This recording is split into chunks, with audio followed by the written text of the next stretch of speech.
The other main thing to cover would be under the products side.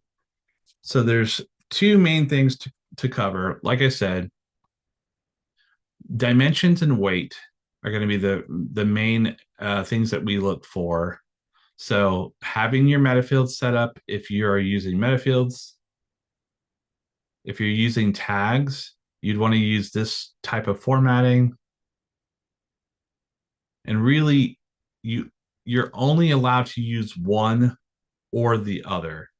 So you don't necessarily need to add like this here and in your tags and have your meta fields.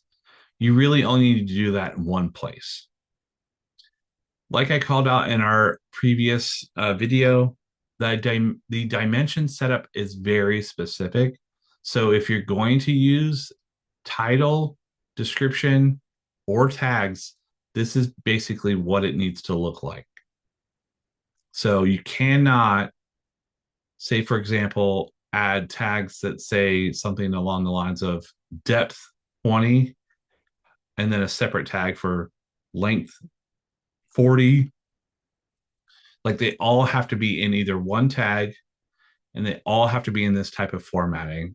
It doesn't matter the order as far as like if you wanted to put height or width or depth first or last, or doesn't matter the order, but the formatting does need to be like this, which is another reason why metafields are a little bit easier to use because it's very straightforward.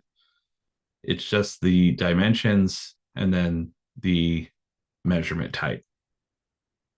But again, very specific. This is the only way to get the calculated rate.